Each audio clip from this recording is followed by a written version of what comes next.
Chapter 3 A Caucus-Race and a Long Tail. They were indeed a queer-looking party that assembled on the bank. The birds with draggled feathers, the animals with their fur clinging close to them, and all dripping wet, cross, and uncomfortable. The first question of the course was how to get dry again. They had a consultation about this, and after a few minutes it seemed quite natural to Alice to find herself talking familiarly with them, as if she had known them all her life. Indeed, she had quite a long argument with the Lory, who at last turned sulky, and would only say, "I am older than you, and must know better." And this Alice would not allow without knowing how old it was, and as the Lory positively refused to tell its age, there was no more to be said. At last the Mouse, who seemed to be a person of authority among them, called out, "Sit down, all of you, and listen to me. I'll soon make you dry enough." They all sat down at once in a large ring, with the Mouse in the middle. Alice kept her eyes anxiously fixed on it, for she felt sure she would catch a bad cold if she did not get dry very soon. "Ahem," said the Mouse, with an important air. "Are you all ready? This is the driest thing I know. Silence all around, if you please." William the Conqueror, whose cause was favored by the Pope, was soon submitted to by the English, who wanted leaders, and had been of late much accustomed to usurpation and conquest. Edwin and Morcar, the Earls of Mercia and Northumbria. "Ugh!" said the Lory, with a shiver. "I beg your pardon," said the Mouse, frowning, but very politely. "Did you speak?" "Not I," said the Lory hastily. "I thought you did," said the Mouse. "I proceed. Edwin and Morcar, the Earls of Mercia and Northumbria, declared for him, and even Stigand, the patriotic Archbishop of Canterbury, found it advisable." "Found what?" said the Duck. "Found it," the Mouse replied rather crossly. "Of course you know what it means." "I know what it means well enough, when I find a thing," said the Duck. "It's generally a frog or a worm. The question is, what did the Archbishop find?" The Mouse did not notice this question, but hurriedly went on. "Found it advisable to go with Edgar Atheling to meet William and offer him the crown. William's conduct at first was moderate, but the insolence of his Normans— How are you getting on now, my dear?" it continued, turning to Alice as it spoke. "As wet as ever," said Alice in a melancholy tone. "It doesn't seem to dry me at all." "In that case," said the Dodo solemnly, rising to its feet, "I move that the meeting adjourn, for the immediate adoption of more energetic remedies." "Speak English," said the Eaglet. "I don't know the meaning of half those long words, and what's more, I don't believe you do either." And the Eaglet bent down its head to hide a smile. Some of the other birds tittered audibly.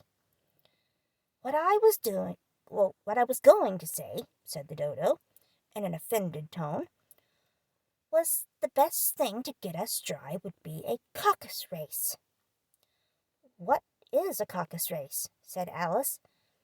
Not that she wanted much to know, but the Dodo had paused as if it thought that somebody ought to speak, and no one else seemed inclined to say anything.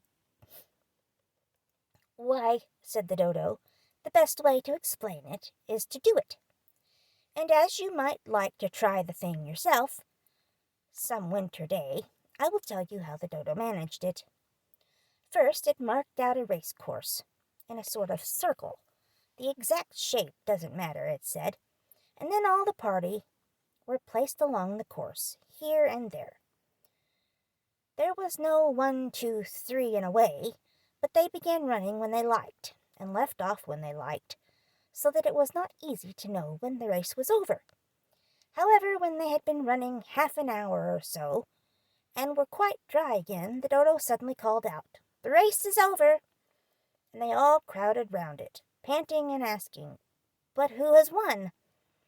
This question the Dodo could not answer without a great deal of thought, and it sat for a long time with one finger pressed upon its forehead, the position in which you usually see Shakespeare in the picture of him, while the rest waited in silence. At last Dodo said, "Everybody has won, and all must have prizes." "But who is to give the prizes?" quite a chorus of voices asked. "Why, she, of course," said the Dodo, pointing to Alice with one finger, and the whole party at once crowded round her, calling out in a confused way, "Prizes! Prizes!" Alice had no idea what to do, and in despair she put her hand in her pocket and pulled out a box of comfits. Luckily the salt water had not got into it, and handed them round as prizes. There was exactly one apiece all around. "But she must have a prize herself, you know," said the Mouse. "Of course," the Dodo replied, very gravely. What else have you got in your pocket?" he went on, turning to Alice. "Only a thimble," said Alice sadly. "Hand it over here," said the Dodo. Then they all crowded round her once more, while the Dodo solemnly presented the thimble, saying, "We beg your acceptance of this elegant thimble." And when it had finished this short speech, they all cheered. Alice thought the whole thing very absurd, but they all looked so grave that she did not dare to laugh. And as she could not think of anything to say, she simply bowed and took the thimble, looking as solemn as she could. The next thing was to eat the comfits. This caused some noise and confusion, as the large birds complained that they could not taste theirs, and the small ones choked and had to be patted on the back. However, it was over at last, and they sat down again in a ring, and begged the Mouse to tell them something more. "You promised to tell me your history, you know," said Alice, "and why it is you hate C and D," she added in a whisper, half afraid that it would be offended again. "Mine is a long and sad tale," said the Mouse, turning to Alice and sighing. "It is a long tale." "Certainly," said Alice, looking down with wonder at the Mouse's tail. "But why do you call it sad?"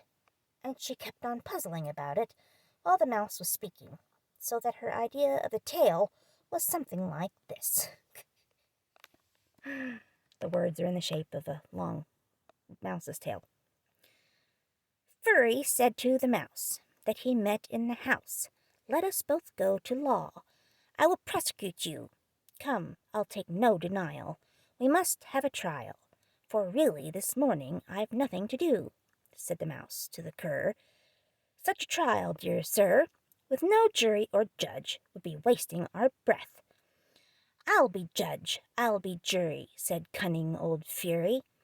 'I'll try the whole cause and condemn you to death.'" "You were not attending," said the Mouse to Alice severely. "What are you thinking of?" "I beg your pardon," said Alice very humbly. "You got to the fifth bend, I think?" "I had not," cried the Mouse, sharply and very angrily.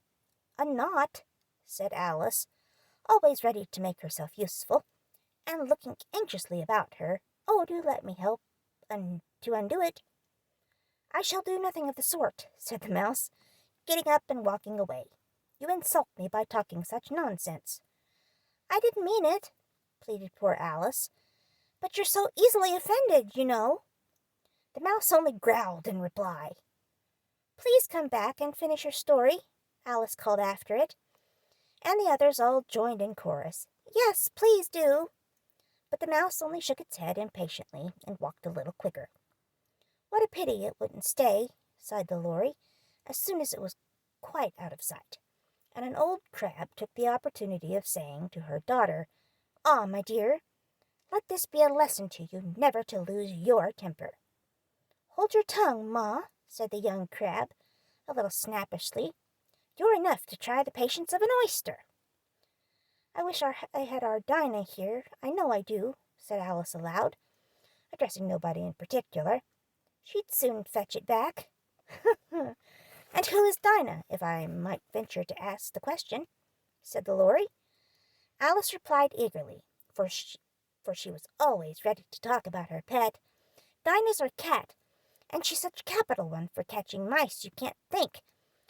And oh, I wish you could see her after the birds. Why, she'll eat a bird as soon as look at it. She'll eat a little bird as soon as look at it. This speech caused a remarkable sensation among the party. Some of the birds hurried off at once. One old magpie began wrapping itself up very carefully, remarking, "I really must be getting home. The night air doesn't suit my throat." And a canary called out in a trembling voice to its children, "Come away, my dears. It's high time you were all in bed." On various pretexts they all moved off, and Alice was soon left alone. "I wish I hadn't mentioned Dinah," she said to herself in a melancholy tone. "Nobody seems to like her down here, and I'm sure she's the best cat in the world. Oh, my dear Dinah, I wonder if I shall ever see you any more." And here poor Alice began to cry again, for she felt very lonely and low-spirited. In a little while, however, she again heard a little pattering of footsteps in the distance, and she looked up eagerly, half hoping that the mouse had changed his mind, and was coming back to finish his story.